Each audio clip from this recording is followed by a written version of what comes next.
প্রতিদিন যদি 1 মিনিট আমি আমল করি আর এটা নিয়মিত করি আমার মৃত্যু পর্যন্ত, ইনশাআল্লাহ দেখা যাবে আমার আমল নামায় আমলের বিশাল পাহাড় জমা হয়ে গেছে। কিভাবে সেটা, কিসে আমল আমরা 1 মিনিটের ভিতরে এত আমল করতে পারি? কয়েকটা আমরা নজির স্বরূপ বলতে পারি। 1 মিনিটের ভিতরে আমি যদি সুবহানাল্লাহ পড়ি, 1 মিনিট সুবহানাল্লাহ পড়লে 100 বার সুবহানাল্লাহ বলা যায়। এটা পরীক্ষা করে দেখা হয়েছে, আপনি পরীক্ষা করে দেখতে পারেন।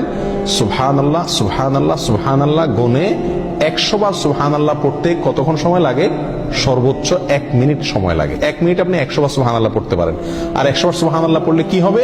সহিহ মুসলিম হাদিসে আসছে, নবী সাল্লাল্লাহু আলাইহি ওয়াসাল্লাম বলেছেন, কেউ যদি 100 বার সুবহানাল্লাহ পড়ে, আল্লাহ সুবহানাহু ওয়া তাআলা তাকে 1000 নেকি দান করেন। 1000টি বিনিময় আল্লাহ তাআলা তাকে কিয়ামতের ময়দানে দান করবেন 100 বার সুবহানাল্লাহ পড়লে। তাহলে প্রতিদিন যদি আমি 1 মিনিট সুবহানাল্লাহ পড়ি শুধুমাত্র, তাহলে প্রতিদিন আমি 1000 করে নেকির মালিক হয়ে গেলাম। 30 দিনে 30,000। এভাবে হিসাব করেন সারা বছর, সারা জিন্দেগি কি পরিমাণ দাঁড়াবে ইনশাআল্লাহ। 1 মিনিটে আরো কি করতে পারি আমরা? 1 মিনিটে আমি 10 বার সূরা ইখলাস পড়তে পারি। কয়বার?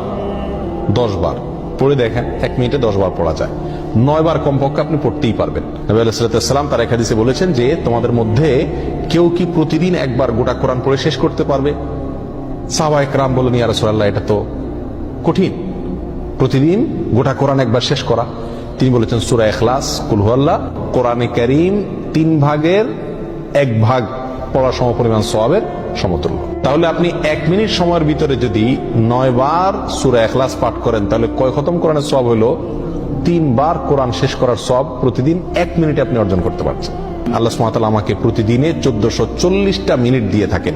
এখান থেকে 1টা মিনিট যদি আমি আমলগুলো করি এবং সারা জীবন নিয়মিত করি, আমলের বিশাল বড় পাহাড় ইনশাআল্লাহ আমার আমল নামায় যুক্ত হয়ে যাবে।